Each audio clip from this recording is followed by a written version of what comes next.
చిన్న ప్రార్థన చేసుకుని ముందుకు వెళదాం. కృపా సత్య సంపూర్ణమైన దేవానికి వందములు స్తోత్రం తండ్రి. హల్లెలూయా హల్లెలూయా. స్తుతులకరుడా స్తోత్రహరుడా పరిశుద్ధుడి సన్నిధిలో పరిపోయిన కృపలోనైనా గతించిన కాలం అంతే తోడైన దేవుడు ప్రాణికి వందములు స్తోత్రనైనా ఈ రాత్రి కాలంలో ప్రభునైనా నీ సన్నిధిలోనైనా నిలిచి ఉండగలైనా పరిశుద్ధమైన సిలువ జ్ఞానంలో ముందుకెళ్తున్నప్పుడైనా నీ కృప కనపరచండి. మీరు ఆదరించి బలపరచమని పరిశుద్ధ రక్తంతో శుద్ధించి ప్రభుడైనా విమోచకుడుగా రక్షకుడుగా నీ బిడ్డగా అందరికీ తోడై ఉండమని యేసు యొక్క నామములో అడిగి పెట్టుకుంటున్నాం తండ్రి. ఈరోజు వాక్యం జ్ఞాపం చేసుకుందాం. యోహాను సువార్త 1వ అధ్యాయంలో 29వ వచనం జ్ఞాపం చేసుకుందాం.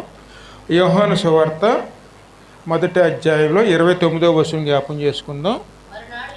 మరునాడు యోహాను యేసు తన యుద్ధకు రాగా చూసి, ఇదిగో లోక పాపములను మోసుకుని పోయే దేవుని గొర్రె పిల్ల, నా వెనక ఒక మనుషుడు వచ్చుచున్నాడు.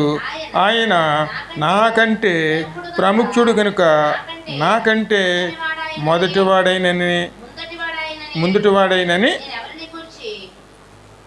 నేను ఎవరి గురించి చెప్పితినో ఆయనే ఈయన.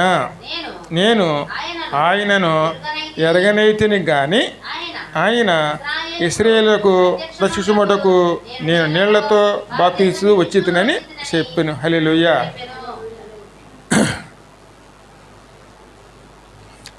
మరునాడు యోహాను యేసు తన యొద్దకు రాగా చూసి, ఇదిగో లోక పాపములను మోసుకుని పోయే దేవుని గొర్రె పిల్ల.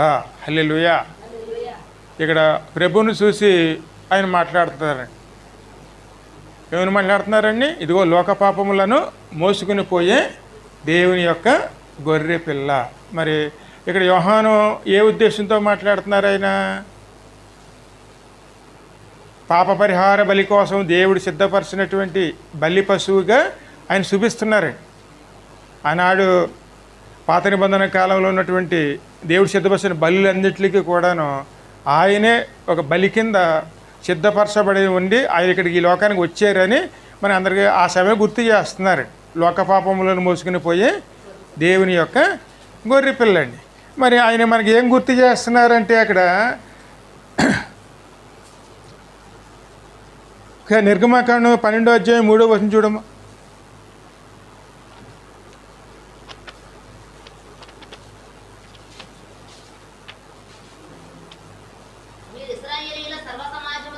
మీరు ఇశ్రాయేలు సర్వ సమాజముతో ఈ నెల దశమి నాడు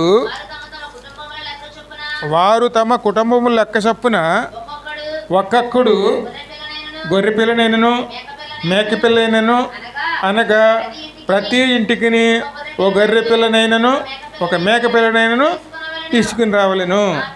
ఆ పిల్లను తినుటకు ఒక కుటుంబము సాలకపోయిన యెడల వాడును వాడి పొరుగువానును తమ లెక్క చొప్పున వాటిని తీసుకుని రావలెను. ఇది దేవుడు ఇచ్చినటువంటి గొర్రె పిల్ల అండి. ఎందుకంటే బలి,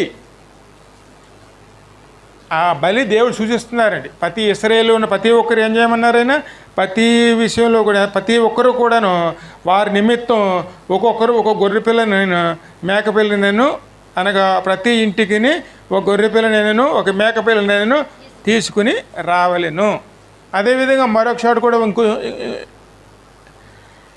ఆదికాండం 22వ అధ్యాయంలో మరో చోట చూడండి. 7వ వచనం నుంచి 14వ వచనం వరకును. ఇస్సాకు తన తండ్రి అని అబ్రహాముతో నా తండ్రి అని పిలిచెను.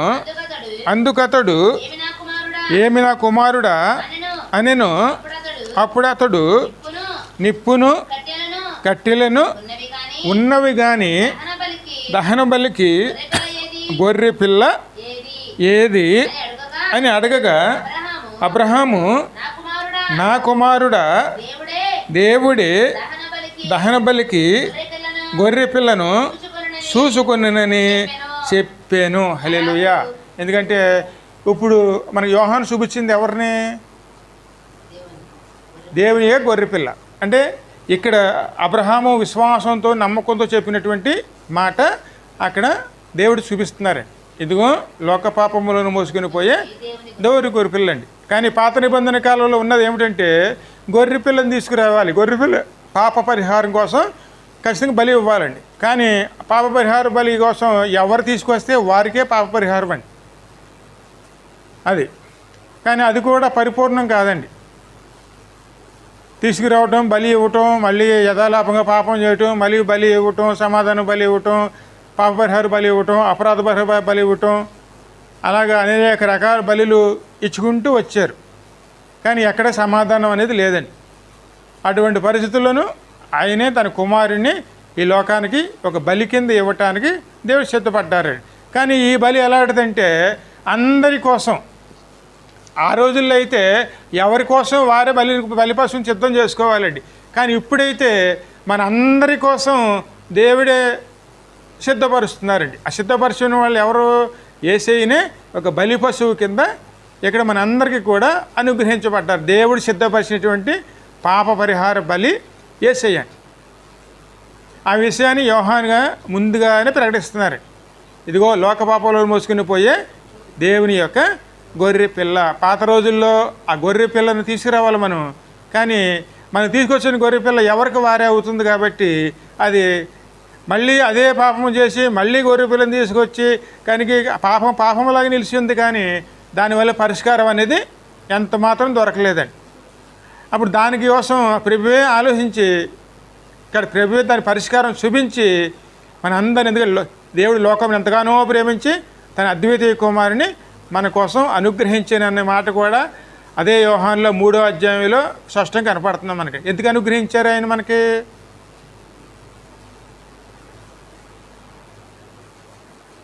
మూడు 16 దేవుడు లోకమును ఎంతగానో ప్రేమించి తన అద్వితీయ కుమారుని అద్వితీయ కుమారుని యందు పుట్టినందు విశ్వాసముంచు ప్రతి వాడును నశింపక నిత్య జీవం పొందినట్లు ఆయనను అనుగ్రహించను. అంటే దేవుడు ముందుగానే అండి. ఎందుకంటే మన అందరి రక్షణ కోసం దేవుడు లోకాన్ని ఎంతగానో ప్రేమించి, ఈ లోకమంతా దేంతో నిండిపోయి ఉందండి? పాపంతో నిండిపోయి ఉన్నప్పుడు పాపాన్ని పరిహారం కింద తన కుమారుణ్ణే ఇవ్వటానికి సిద్ధపడి ఆయననే అనుగ్రహించి ఆయన మీద విశ్వాసం ఉంచిన వారు ఎవరైతే ఆయన మీద విశ్వాసం ఉంచుతారో వారికి ఆయనను అనుగ్రహించబడ్డారండి. దేవుడు లోకం ఎంతగానో ప్రేమించను కాగా ఆయన అద్వితీయ కుమారుగా పుట్టిన వాని యందు విశ్వాసముంచు ప్రతి వాడును నశింపక నిత్యజీవం పొందినట్లు ఆయనను అనుగ్రహించెను. అందుకే ఆయన మనకి లోకానికి ఎందుకు వచ్చారు? మన అందరి పాపములన్నీ ఆయన ఒక బలి కింద ఆయన బలి అవ్వటానికి ఒక బలి పశువు కింద మనకు అనుగ్రహించబడ్డారు. అందుకే మనలో ఏముండాలి? విశ్వాసం అండి. నా పాపములన్నీ పరిహరిస్తారు ఆయన మీద విశ్వాసం ఉంచుకుంటే మన పాపములన్నింటినీ కూడా ఆయన పరిష్కారం దొరుకుతుందండి. అప్పుడులాగా మనం బలులు తెచ్చి ఇవ్వాల్సిన అవసరం లేదండి. అందుకోసం దేవుడే మన కోసం సిద్ధపరిచారు. ఆ బలిని దేవునికి కోసం, దేవుడు మన కోసం సిద్ధపరిచిన బలిని ఆయన సన్నిధానంలో మనం ఆయన మీద విశ్వాసంతోనూ మన కోసం మనం ఆయన అర్పించుకునే వారమే ఉండాలండి. అలా ఎప్పుడైతే నడుస్తామో ఖచ్చితంగా అది మనకేం కనిపిస్తుందంటే దేవుని యందు ఉన్న ఉగ్రత నుంచి మనం తప్పించబడతామండి.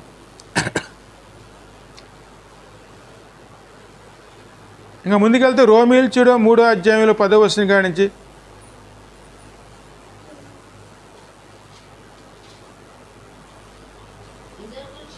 ఇందుని గూర్చి రాయబడినదేమనగా నీతిమంతుడును లేడు, ఒక్కడును లేడు, గ్రహించేవాడెవడునూ లేడు, దేవుని వెతుకువాడునూ లేడు, అందరూ త్రోవ తప్పి ఏకముగా పనికి మాలిన వారైతిరి. ఎందుకంటే అందరి పరిస్థితి ఎలా ఉందండి? ఎవరు ఉపయోగపడే వారికి ఎవరు లేరండి. ఏదో పాపాన్ని మోస్తున్న వారే, ఏదో విషయంలో శాపగ్రస్తులే. ఎప్పుడూ కూడా ప్రతి ఒక్క దాంట్లోనండి మనం చేసే ప్రతి పనుల్లోనూ దేవుని ఉగ్రత నిలిచి ఉంటుంది. ఎందుకంటే దేవుని వ్యతిరేకమైన పనులే చేసుకుంటూ వస్తున్నాం మనం. ఆలోచనలు కానీ, పనులు కానీ, మన క్రియలు కానీ ప్రతిది కూడా ఎలాగుంటుంది? వాక్యానికి విరుద్ధమైననండి. అందుకోసం మనందరూ శాపగ్రస్తులమే. కాబట్టి మనందరం ఆ పరిస్థితిలో ఉన్నామండి. అన్నీ కూడా మనం చేసే పని ప్రతి పని ఎలాగున్నది, మనకు ఉపయోగం లేని పని లేనండి. వాటి వల్ల మనం శాపగ్రస్తులుగా మనం మిగిలిపోయాం. మరి ఆ సమయంలో ఆయనే ముందు చూడడం, ఇంక ముందు చదువుమ్మా.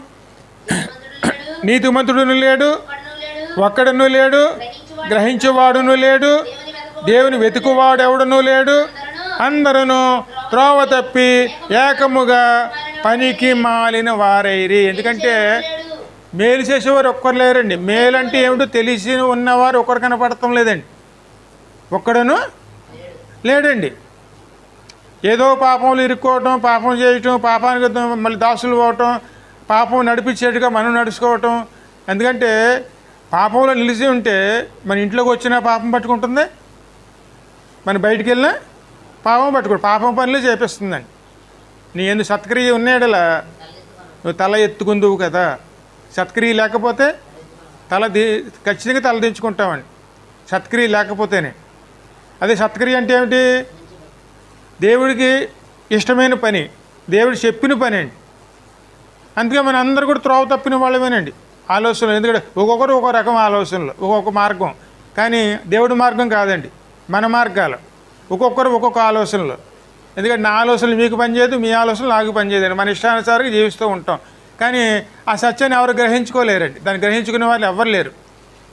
అలాగని చెప్పి దేవుడు ఎదుగువారు ఉన్నారా? వెతకలేరండి. కానీ దేవుడు కావాలి, వారికి ఇష్టమైన పద్ధతులు ఎదుగుతున్నారు, కానీ దేవుడు చెప్పిన పద్ధతులు ఎదుగువారు ఎవరు లేరండి. అందుకే మనం ఏమైపోయామండి? శాపగ్రస్తులుగా మిగిలిపోతున్నామండి. అందుకే దేవుడు లోకాన్ని ప్రేమించాడు కాబట్టి, ఎవరో కూడా నశించబడడం ఇష్టం లేదు కాబట్టి ఆయనే నిర్ణయించుకుని మన కోసం తన కుమారుడిని అనుగ్రహించారండి. ఆయన అనుగ్రహించకపోతే కనుక మన అందరూ ఏ స్థితిలోకి వెళ్ళాలండి? అదే శాపగ్రస్తులుగా మారి నశించిపోయేవారుగా ఉంటామండి. ఇంకా ముంచదు. వారు గొంతుకు తెరిచిన సమాధి తమ నాలుగుతో మోసము చేయుదురు, వారి పెదవుల కింద సర్ప విషయం ఉన్నది, వారి నోటి నుండి శపించుటయు పగయు ఉన్నవి, రక్తము చిందించుటకు వారి పాదములు పరిగెత్తుచున్నవి, నాశనమును కష్టమును వారి మార్గములో నున్నవి. ఎదుటివాడిని పాడైపోవటం, ఎదుటివాడిని నాశనం చేయటం అనేది కొంతమంది చాలా సంతోషంగా ఉంటుందండి.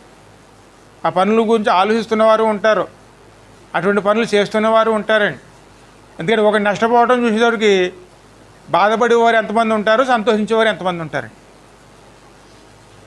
అవన్నీ ఆ క్రియలు ఎందులోంచి వస్తాయి అమ్మా? పాప శాపములోంచండి. పాపం మనలో ఉన్నప్పుడు, శాపగ్రస్తులు అయినప్పుడు ఖచ్చితంగా ఇటువంటి ఆలోచనలు వస్తాయండి మనకి. ఎందుకంటే వారు నోరు తెరిస్తే ఏమొస్తుందండి? నాలుగుతో మోసం చేస్తాం కనుక మనలో వచ్చే ప్రతి మాట విషంలాగా ఉంటుందండి.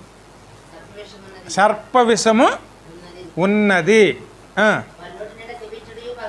వారి నోటి నుంచి అంతా కూడా శపించుటయును పగయు ఉన్నది, రక్తము చిందించుటకు వారి పాదములు పరిగెత్తుచున్నవి, నాశనమును కష్టమును వారి మార్గములో ఉన్నవి, శాంతి మార్గము వారి ఎరగురు. శాంతి మార్గంలో నడవడానికి కూడా ఇష్టపడరండి, శాంతి మార్గంలో. ఎందుకంటే చూడండి, ఎక్కువ మంచి పనులు కూడా ఎంతమంది ఉంటారో అదే కనుక గొడవల్లో కూడా ఎంతమంది ఉంటారండి. ఒక మంచి కార్యక్రమం జరుగుతుంది అనుకోండి, అక్కడికి వెళ్ళిన వాళ్ళు ఎంతమంది ఉంటారో అదే కనుక అక్కడ ఏదైనా గొడవ జరుగుతుంది అనుకోండి, అక్కడికి వెళ్ళే వాళ్ళు ఎంతమంది ఉంటారండి. ఎక్కువ మన ఆలోచన తీరు అలాగే ఉంటుందండి. దేవునికి ఇష్టమైన రీతిలో మనం జీవించడం కష్టమండి.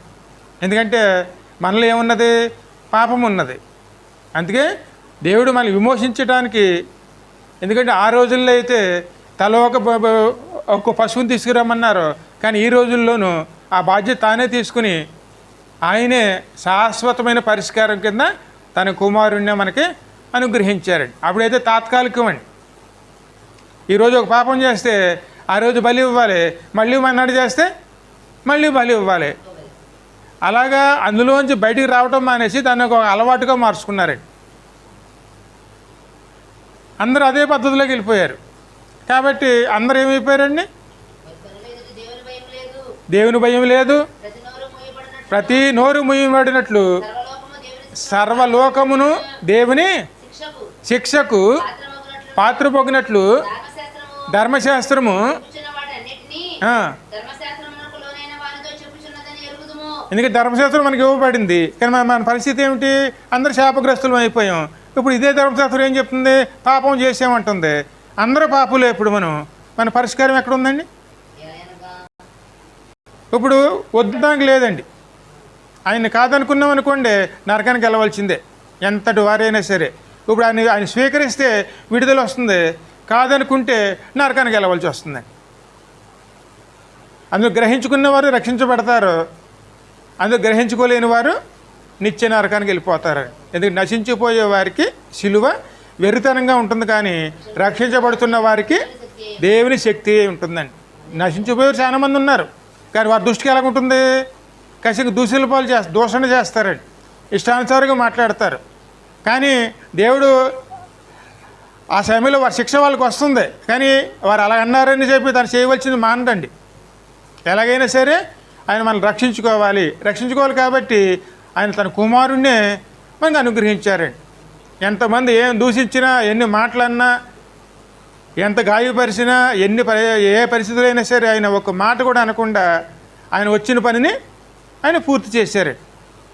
అందుకైనా లోక పాపములను మోసుకుని పోయే దేవుని గొర్రె పిల్ల. పాపములు మోసుకోవడం అంటే చాలా కష్టమండి. ఒక మాట భరించాలంటేనే, ఎదుటివాడి నింద మనం మొయ్యాలంటేనే, ఒక్క మాటకే, ఒక నిందకే మనం తలకిందులుగా పడతామండి. ఇష్టపడం, మనం బాధపడిపోతాం. మరి లోకంలో ఉన్న పాపాలన్నీ ఆయన మోసుకున్నారంటే పాపభారం చాలా భయంకరమైందండి. ఒక నింద మోయటం అంటే చాలా కష్టం అండి. అటువంటి పరిస్థితిలో ఉన్న మనల్ని రక్షించుకోవటానికి మన నిందలన్నీ ఎవరు మోసుకున్నారు? ఆయనే మోసుకున్నారండి. ఇంకా ముందు 26 చదువు. ఏలైనగా ధర్మశాస్త్ర సంబంధమైన క్రియల మూలముగా ఏ మనుష్యుడును ఆయన దృష్టికి నీతిమంతుడని తీర్చబడడు. ధర్మశాస్త్రం వలన పాపం అనగా ఎట్టిదో తెలియజేయబడుతున్నది. ఎందుకంటే దేవుడు చెప్పాడు, నువ్వు తప్పు చేసినప్పుడు బలి ఇమ్మని, కానీ అది ఒక అలవాటుగా మారిపోయింది. కాబట్టి ఆ ధర్మశాస్త్రం మనం ఎలా తీసుకున్నాం? తేలిగ్గా తీసుకున్నాం. అది కూడా సులకనగా తీసుకున్నామండి. తప్పు చేసానా, గొర్రెపిల్లని తీసుకొచ్చి ఇచ్చేస్తే సరిపోతుంది. ఇప్పుడు ఏమైంది? ఆ ధర్మశాస్త్రం ఎలా నెరవేర్చే పరిస్థితి మనకు లేదండి. ఇప్పుడు మనకి దేవుని నీతి వేరేగా ఉన్నది. ఆ నీతి ఏమిటి? అందుకే మనకి విడుదల రావాలంటే ఆత్మతో నడిపించేటువంటి, మన హృదయంలోంచి నూతన హృదయాన్ని దయచేసేటువంటి యేసయ్య ద్వారానే అది సాధ్యమండి. అందుకైనా కృప, ఆ కృపలో కింద ఆయన ఈ లోకానికి వచ్చారండి. అది యేసుక్రీస్తునందలి విశ్వాసం మూలమునదై నమ్మువారందరి కలుగు దేవుని నీతి అయి ఉన్నది. ఏ భేదము లేదు.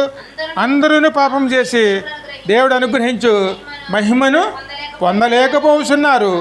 కాబట్టి నమ్మువారు ఆయన కృపచేతని క్రీస్తు యేసునందలి విమోచనము ద్వారా ఉచితముగా నీతిమంతులని తీర్చబడుచున్నారు. హల్లెలూయా. పూర్వము చేయబడిన పాపములను దేవుడు తన ఓరిమి వల్ల ఉపేక్షించినందున ఆయన తన నీతిని కనపరచవలనని క్రీస్తు యేసు రక్తమందలి విశ్వాసము ద్వారా ఆయనను కరుణాధరముగా బయలుపరిచెను. దేవుడు ఇప్పటి కాలమందు తన నీతిని కనబరుసు నిమిత్తము తాను నీతిమంతుడును యేసునందు విశ్వాసం గలవానిని నీతిమంతునిగా తీర్చువాడినే ఉండుటకు ఆయన అలాగూ చేశాను. అది దేవునికి ఇష్టమైందండి. దేవుడు మొట్టమొదట ఇచ్చిన దాన్ని బట్టి మనం ఏం చేసుకున్నామండి? ఏమా సద్వినియోగం చేసుకోలేదండి. అది అసాధ్యమని తెలిసిపోయిందండి. ఎందుకంటే ఓ తప్పు చేయటం బలి ఇవ్వటం, ఓ తప్పు చేయటం బలి ఇవ్వటం, అది ఒక అలవాటుగా మారిపోయింది. దానివల్ల రక్షణ లేదండి. శాపగ్రస్తులుగా అందరూ మిగిలేవండి. కానీ మన ధర్మశాస్త్రం ఇచ్చారు. ఆ యొక్క ధర్మశాస్త్రం వల్ల ఏం తెలుస్తుంది? మనకి పాపులుగా నిలబెట్టిందండి. అందరూ పాపం చేసామని చెప్తుంది ధర్మశాస్త్రం. ఇప్పుడు మనకి ఖచ్చితంగా పరిష్కారం లేదు. పాపానికి బలి, కావాలి. ఎందుకంటే మన పాపులం కాబట్టి మన బలి కింద మన పనికిరామండి. ఇంకా మనకు పరిష్కారం ఎక్కడుంది? అందుకే ధర్మశాస్త్రం చెప్తున్నాం, దేవుని నీతి, దేవుని కరుణను మన ముందుకు తీసుకొచ్చిందండి.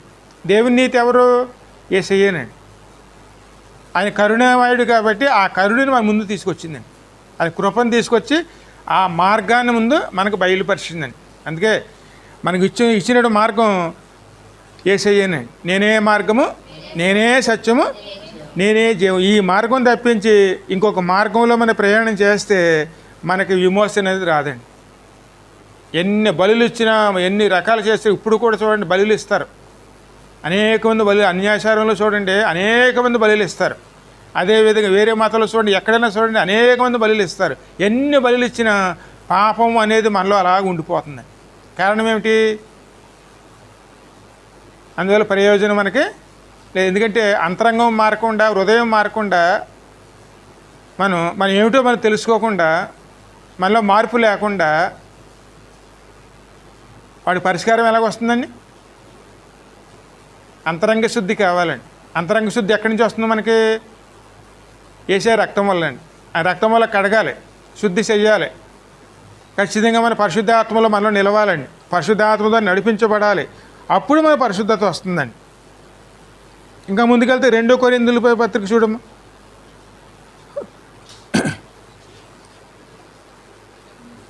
2 కొరింథీయుల పత్రిక 8వ అధ్యాయంలో 9వ వచనం. మీరు మన ప్రభువైన యేసుక్రీస్తు కృపను ఎరుగుదురు కదా. ఆయన ధనవంతుడై ఉండి మీరు తన దారిద్ర్యం వలన ధనవంతులు కావాలనని మీ నిమిత్తము దారిద్రుడాయను. హల్లెలూయా.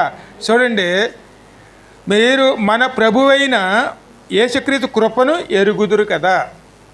పాపమైన దారిద్ర్యాన్ని పట్టుకుని మనం దేవుడు మనకు అన్ని అనుగ్రహించిన వాటిలన్నింటినీ పోగొట్టుకుని కడకే పాపములో నిలిచిపోయి నశించిపోయే పరిస్థితికి వచ్చామండి. ఆ సమయంలో ప్రభువే వచ్చి అది తన పరిశుద్ధతని మనకు అనుగ్రహించి మనలోని పాపాన్ని తాను తీసుకుని పాపం వల్ల వచ్చే దరిద్రాన్ని ఆయన మోసుకుని శిలువ మీద వేలైన వాడు శాపగ్రస్తుడిగా ఆయన నిలిచి పరిశుద్ధతను మనకిచ్చి పరలోకాన్ని వారసులుగా మనల్ని ఆయన మార్చారు. మరి ఇదే కృప అంటారండి. అందుకే ఆయన పేరు ఏమిటండి? కృపామయుడు. ఆయన కృప కనబరిచారు కాబట్టి ఈరోజు మనకి యోగ్యత అనేది వచ్చింది. లేకపోతే మనం ఎక్కడికి వెళ్ళాలి? ఖచ్చితంగా నరకానేనండి. పాపంలో వచ్చే జీతము మరణమేనండి, రెండో మరణమేనండి. అంటే శాపగ్రస్తులం. శిలువ మీద వేలాడిన వాడు శాపగ్రస్తుడేనండి. మనం శాపగ్రస్తులం. కానీ ఆ శాపమైన దరిద్రాన్ని ఎవరు మోసుకున్నారు? ఆయన మోసుకుని ఆయన పరిశుద్ధతను మనకిచ్చి మనకి విడుదలనిచ్చి మనల్ని పరిశుద్ధులుగా మార్చారు. ఇప్పుడు పరలోక రాజ్యానికి వెళ్తానికి మనకి ఎటువంటి అడ్డంకి లేదండి. అది దేవుడు మనకు అనుగ్రహించారు. అది ఆ మార్గం ఎలాగొచ్చింది? మనకి దేవుని కృప ద్వారానే. అందుకే ఆయన పేరు కృపామయుడు. మరి దేవుడు ఇచ్చిన కృప అది ఎలాగొచ్చిందంటే యెషయా గ్రంథం చూడడం 53వ అధ్యాయం 11.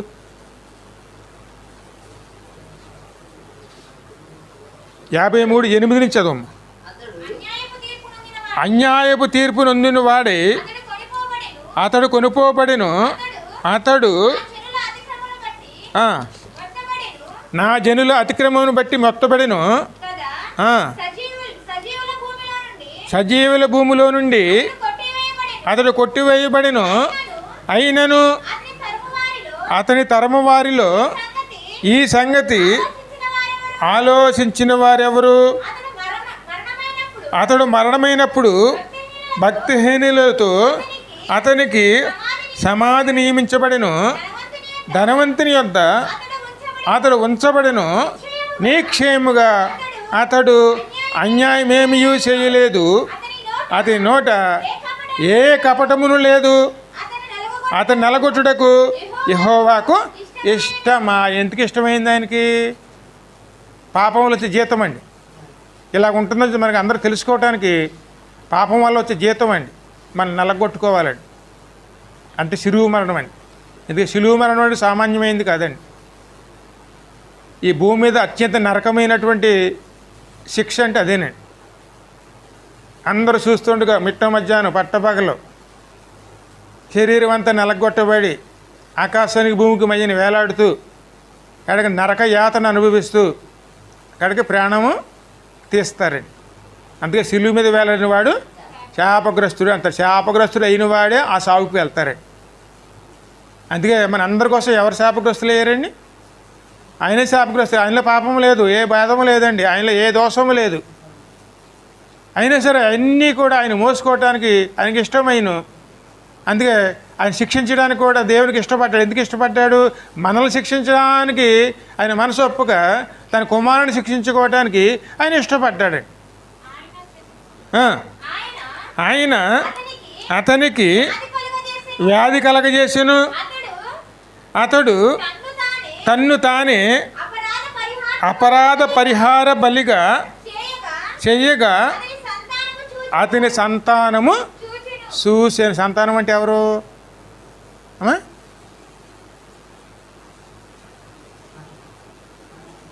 అతని సంతానం అంటే ఎవరమ్మా?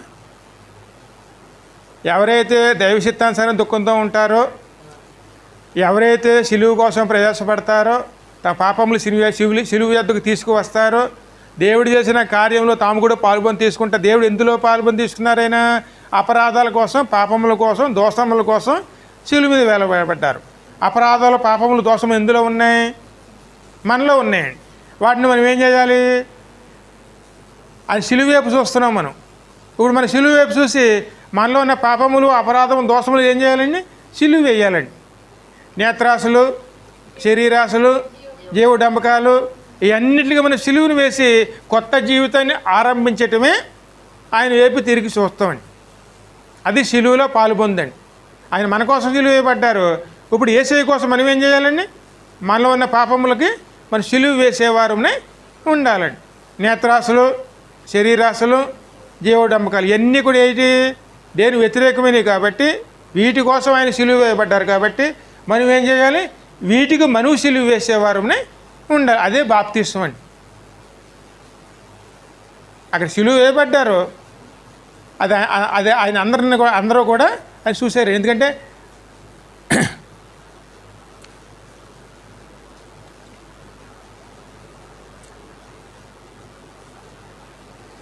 ఇంకా ముంచదు. అతడు దీర్ఘాయుష్మంతుడగును యెహోవా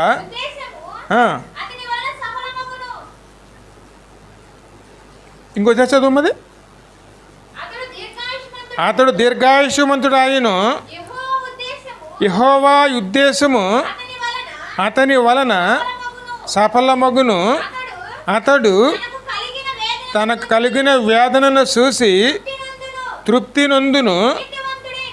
నీతిమంతుడైన ఆ సేవకుడు జనుల దోషం భరించి తనకున్న అనుభవ జ్ఞానము చేత అనేకులను నిర్దోషులునిగా చెయ్యును.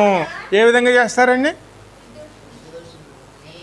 ఎందరైతే అంగీకరిస్తారో, ఎందరైతే దైవ చిత్తానుసారం దుఃఖం కలిగి ఉంటారో, ఎందరైతే తమ పాపం విడిచిపెట్టారో, ఇష్టపడతారో, పాపాన్ని సిలువను వేస్తారో, వారందరికీ కూడా తన అనుభవ జ్ఞానం చేత మనకి విడుదలనిచ్చి ఆయన నడిపిస్తారండి. ఆయనకున్న అనుభవ జ్ఞానం చేత ఎక్కడ నడిపిస్తారండి? మనల్ని అందరినీ పరలోక రాజ్యానికి ఖచ్చితంగా నడిపిస్తారు. పాపులుగా కాదండి, పరిశుద్ధులుగానండి. అదే ఆయనకున్న అనుభవ జ్ఞానం అండి. మరి ఆయన ద్వారా నడుచుకున్నాం అనుకోండి, ఆ సిలువు ద్వారా మనం రక్షించబడతామండి. కానీ అదే ఆ సిలువును మనం ఎగతాళి చేసేవారికి ఉన్నామనుకోండి, ఖచ్చితంగా ఆ సిలువు మీద మోసినటువంటి శాపాలన్నీ కూడా మనం భరించడానికి యోగ్యులుగా మారుతామండి. ఖచ్చితంగా ఆయన ఎలాగ మోసుకున్నారో మనం కూడా అదే మోసుకుని నరకానికి వెళ్ళవలసి వస్తుందండి. అందుకే ఎప్పుడు కూడా మనం సిలువులో మనకు మారుమనసు పొందుకునే వారమే ఉండాలి.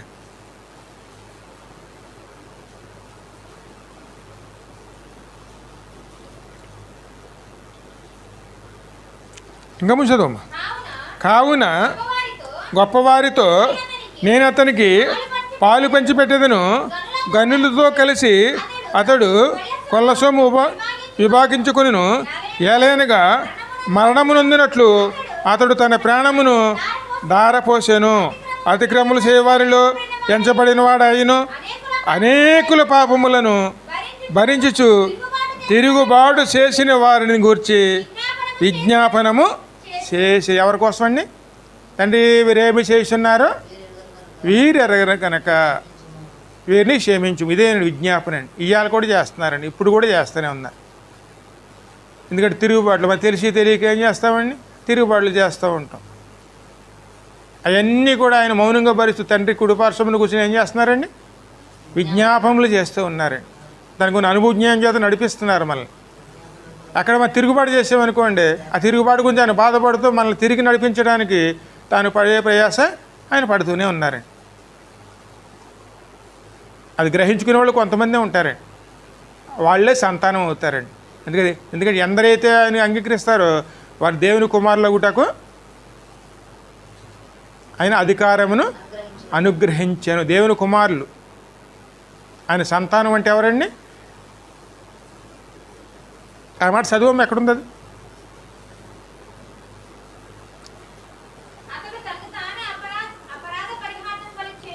ఒక నిమిషం, యోహాను సువార్తలో ఉంటుంది, మొదటి అధ్యాయంలో.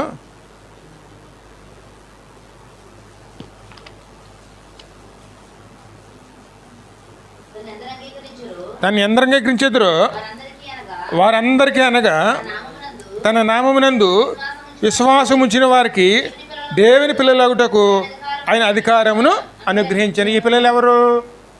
ఆ శిలువలో తమ దోషములు ఒప్పుకుని, తమ పాపములు ఒప్పుకుని ప్రభువుతో పాటు తమ పాపములకి, తమ దోషాలకి, అపరాధాలకి సిలువును వేసి, నేత్రాశలకి, శరీరాశలకి, జీవడమ్మకి అన్నిటికీ సిలువును వేసేసి కొత్త జీవితాన్ని ఎవరైతే ఆరంభిస్తారో వారందరూ ఎవరండి? దేవుని సంతానం అండి. అందుకు వారే చూస్తారండి. ఇప్పుడు సిలువుని ఎవరు చూస్తారు? అటువంటి వారేనండి. పాపం అంటే భయం ఉన్నవారు, పాప పరిహారం కోసం ప్రయాసపడుతున్నవారు ఆయన సిలువను చూసి ఆయన ఇచ్చే రక్షణలను ముందుకు వెళతారండి. అందుకే అందరి కోసం ఏం చేస్తున్నారు? ఆయన విజ్ఞాపనలు చేస్తున్నారు, యాసనలు చేస్తున్నారండి. అది చివరిగా చూడండి, ప్రకటన గ్రంథం 7వ అధ్యాయంలో 9 నుంచి 14 వచనాలు చేసి ముగించేసుకుందాం. అటు తర్వాత నేను చూడగా ఇదిగో ప్రతి జనములో నుండి, ప్రతి వంశములో నుండి, ప్రజలలో నుండి, ఆయా భాషలు మాట్లాడేవారు నుండి వచ్చి ఎవడును లెక్కింపలేని ఒక గొప్ప సమూహము కనబడెను. వారు తెల్లని వస్త్రములను ధరించుకున్న వారి ఖర్జూరపు మట్లను చేతబట్టుకుని సింహాసనం ఎదుట, గొర్రెపిల్ల ఎదుట నిలబడి సింహాసనాసీనుడైన మా దేవునికి, గొర్రెపిల్లకును మా రక్షణకు స్తోత్రమని మహాశబ్దముతో ఎలుగెత్తి చెప్పిరి. దేవదూతలందరూ సింహాసనం చుట్టూను, పెద్దల చుట్టూను, ఆ 4 జీవుల చుట్టూను నిలబడి ఉండిరి. వారు సింహాసనం ఎదుట సాష్టాంగపడి ఆమేన్, యుగ యుగముల వరకు మా దేవునికి స్తోత్రములు, మహిమయు, జ్ఞానమును, కృతజ్ఞతయు, స్తుతియు, ఘనతయు, శక్తియు, బలమును కలుగునుగా కానీ చెప్పుచు దేవునికి నమస్కారం చేసిరి. ఆమేన్. పెద్దలలో ఒకడు తెల్లని వస్త్రం ధరించుకుని ఉన్న వీరు ఎవరో, ఎక్కడి నుంచి వచ్చిరని నన్ను అడిగెను. అందుకు నేను, అయ్యా నీకే తెలియనగా అతడు నాతో ఇలాగూ చెప్పాను, వీరు మహాశ్రమల నుండి వచ్చిన వారు, గొర్రెపిల్ల రక్తములో తమ వస్త్రములను ఉతుకుని వాటిని తెలుపు చేసుకుని, అందువలన వారు దేవుని సింహాసనం ఎదుట ఉండి రాత్రి మగళ్ళు ఆయన ఆలయములో ఆయనను సేవించుచున్నారు. సింహాసనుడైన వాడు తానే తన గుడారము వారి మీద కప్పును. వారికి ఇక మీదట ఆకలైనను దాహమైనను ఉండదండి. సూర్యుని ఎండైనను వడగాలి అయినను వారు తగలదండి. ఏలయనగా